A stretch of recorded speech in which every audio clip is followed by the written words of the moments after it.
Welcome to all of you, and in today's session we are going to discuss a very important question which I have received in my mail multiple times। और सवाल ये है कि sir genius baby framework workshop की आवश्यकता her pregnancy में क्यों है।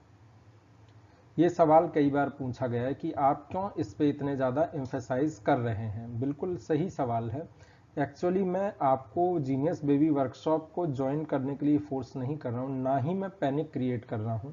मैं सिर्फ आपको एक छोटी सी चीज़ समझाने की कोशिश कर रहा हूँ कि जो हम लोग बच्चों में इस समय नई बीमारियाँ, नई प्रॉब्लम्स देख रहे हैं। ऑटिज्म बहुत ज़्यादा बढ़ रहा है, हाइपर एक्टिविटी डिसऑर्डर बढ़ रहे हैं, बिहेवियर प्रॉब्लम्स बच्चों में इंक्रीज हो रही हैं। लो इम्यूनिटी और लो बर्थ वेट प्रॉब्लम्स तो पहले भी थी।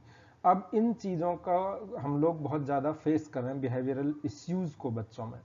तो इन सब का कारण बच्चे के पैदा होने के बाद होने वाली एक्टिविटीज ही नहीं है। इन सब का रूट कारण जो है वो प्रेगनेंसी का पूरा ड्यूरेशन है। प्रेगनेंसी में इन डिजीजेस की रूट्स हैं। तो without purifying the pregnancy period we cannot decrease or minimize the chances of all these problems in our babies. So that's why I am focusing on these problems. Okay, genius baby framework मैंने design किया है इस तरीके से कि हम pregnancy में उन चीजों पर स्पेशली फोकस रखें जो इन डिजीजेस को हमारी आने वाली जनरेशन्स में इंक्रीज कर रही हैं। उनको हम कैसे डील कर सकते हैं। हम किसी चीज को तभी डील कर सकते हैं जब हमें पहले तो प्रॉब्लम का पता हो कि ऐसा करने से ऐसा हो सकता है, और फिर हमें उसका सॉल्यूशन पता हो। ना हमें प्रॉब्लम पता है कि क्या क्या क्यों ये प्रॉब्लम्स आ रही हैं, तो हम सॉल्यूशन की तरफ जाएंगे ही क्यों। जैसे मैं आपको इस चीज को आज एक्सप्लेन करने की एक छोटी सी कोशिश करता हूं, हो सकता है आपको ये चीज समझ आए। शॉर्ट टर्म आप लोग सब जानते हैं कि प्रेगनेंसी में स्ट्रेस नहीं करना चाहिए। ठीक है, सब लोग जानते हैं। स्ट्रेस हो तो क्या करना चाहिए, मेडिटेशन, योगा, ये सब भी आप सारी चीजें जानते हैं। मैं इसको एक डिफरेंट एस्पेक्ट में आपको आज बताना चाहता हूं। देखिए, शॉर्ट टर्म स्ट्रेस पीरियड्स जो होते हैं वो प्रेगनेंसी में नेसेसरी हैं। अगर शॉर्ट टर्म स्ट्रेस पीरियड्स हैं तो वो बच्चे को हार्म नहीं पहुंचाते, इवन वो न्यूरोलॉजिकल ग्रोथ में कहीं ना कहीं हेल्प करते हैं। We expose babies to short term stress periods and that does not negatively impacts our babies brain. Is that clear to you. तो वो एक्सपोजर जो है हार्मफुल नहीं है शॉर्ट टर्म स्ट्रेस पीरियड्स का।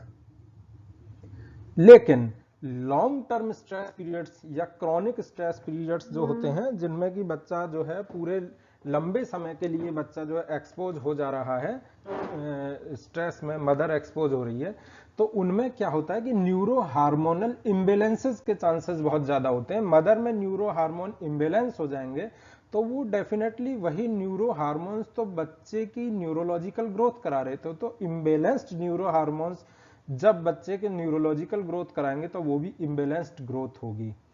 तो इस तरह से हम नेगेटिवली बच्चे के ब्रेन डेवलपमेंट को अफेक्ट करेंगे। इसी वजह से schizophrenia, autism, hyper activity disorders, ADSD and other behavioural issues बच्चों के अंदर, शॉर्ट टेम्पर्ड होना, लो आईक्यू होना, लो मेमोरी होना, ये सारी चीजें कहीं ना कहीं long term chronic stress period से रिलेटेड होती हैं। अब आप कहेंगे सर ये तो हम जानते ही हैं कि स्ट्रेस से ये सारी चीजें हो सकती हैं।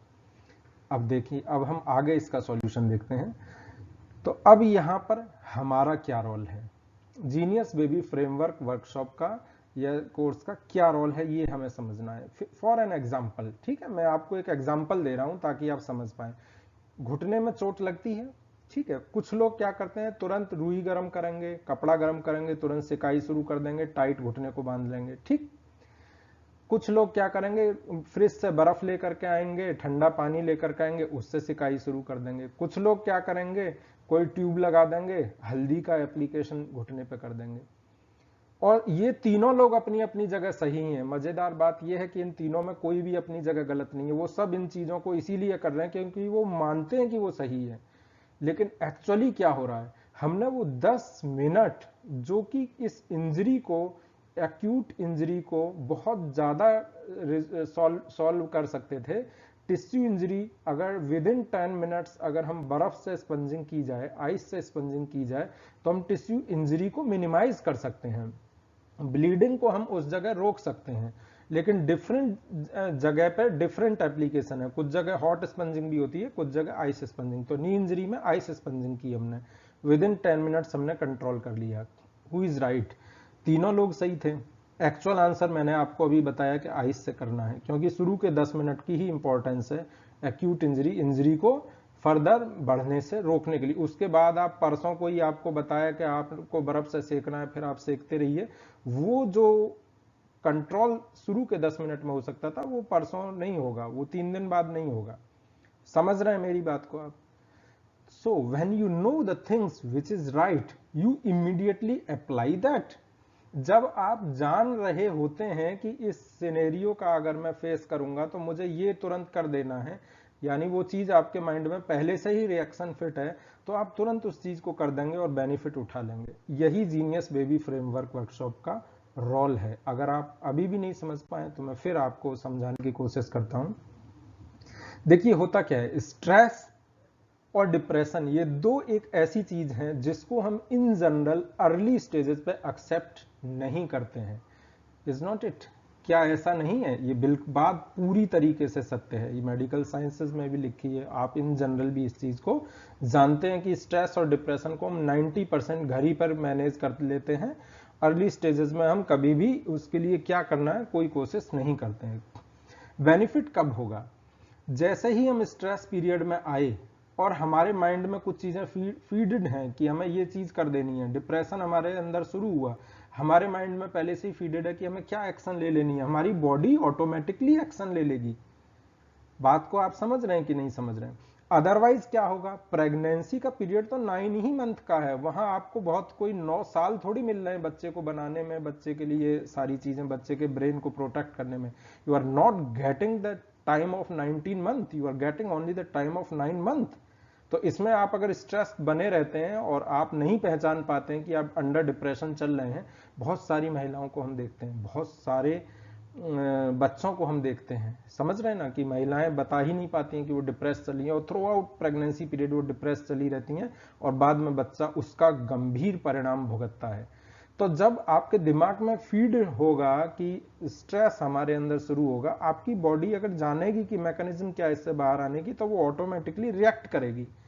पहले वो मैकेनिज्म तो आपकी बॉडी को पता हो, पहले वो स्टेप्स तो आपकी बॉडी को पता हो कि आपको करना क्या है, तो आप इस मैकेनिज्म का ऑटोमेटिक बेनिफिट ले सकते हैं। आप वही देख पाते हैं जो आपका दिमाग जानता है। आप सिंपली मेरी बात को आप एग्री करेंगे, आई होप। फॉर एग्जाम्पल मैं कुछ और एग्जाम्पल आपके सामने लेता हूं कि आप जो है इस चीज को और समझ सकें। जैसे कि फाइनेंशियल स्ट्रेस है, तो मदर अगर प्रेग्नेंट हुई, मान लीजिए किसी वजह से जॉब मदर का छूट जाता है, स्ट्रेस में आ जाएगी मदर। जॉब प्रॉब्लम अगर हस्बैंड के साथ हो, मदर स्ट्रेस में आ जाएगी।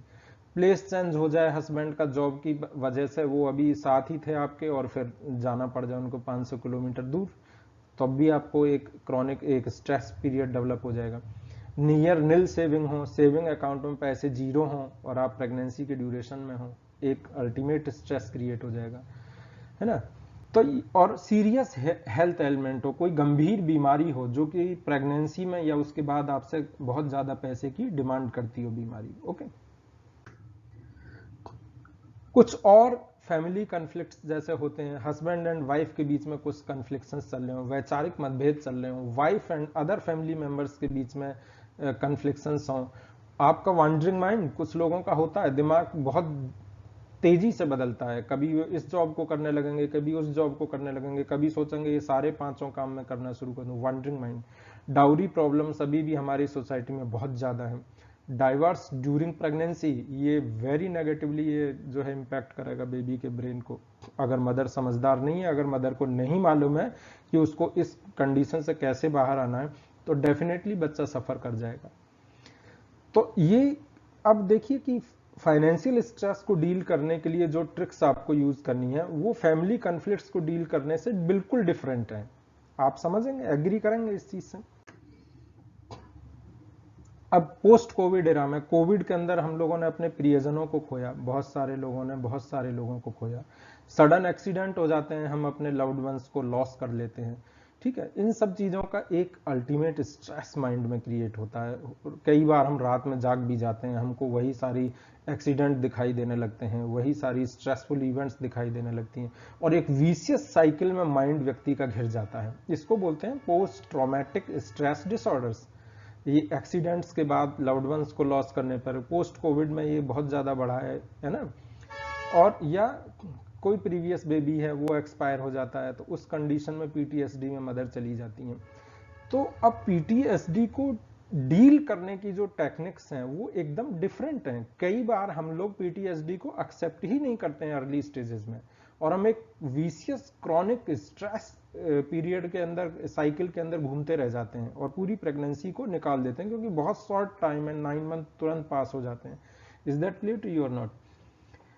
अगर आपको कुछ ट्रिक्स, कुछ टेक्निक्स इनको डील करने की पता होंगी, तो आप इन चीजों से बिना, अगर आप मान लीजिए अवॉइड करते हैं, आप डॉक्टर के पास नहीं जाते हैं, या आप इनिशिएट नहीं कर पाते हैं, आप जान ही नहीं पाते हैं कि आप पीटीएसडी में हैं, तो एटलीस्ट आप इन चीजों को जान रहे होंगे, तो इनसे बाहर आने की कोशिश करेंगे।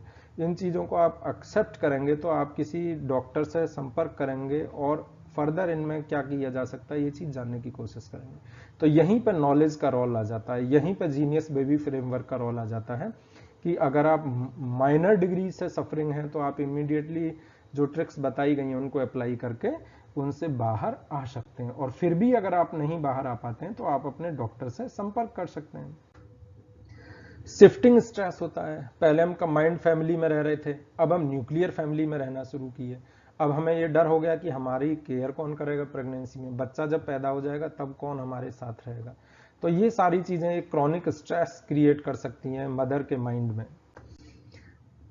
कुछ डिजीजेस होती हैं, प्री एग्जिस्टिंग डिजीज होती हैं, जैसे कि मान लीजिए डायबिटीज है मदर को, थायराइड की प्रॉब्लम है मदर को, ब्लड प्रेशर की प्रॉब्लम है। तो दो दिक्कतें आती हैं, एक तो वो दिक्कत जो आप झेल रहे हैं अपने शरीर पर, फिर आपके माइंड में ये चीज शुरू हो जाती है बहुत सारी महिलाओं के कि कहीं मेरे बच्चे को तो इससे कोई परेशानी नहीं होगी। तो आपको ये सारी चीजें अपने डॉक्टर से क्लियरली डिस्कस कर लेनी है, इनको क्रॉनिक स्ट्रेस कंडीशन में बदलने से रोकना है।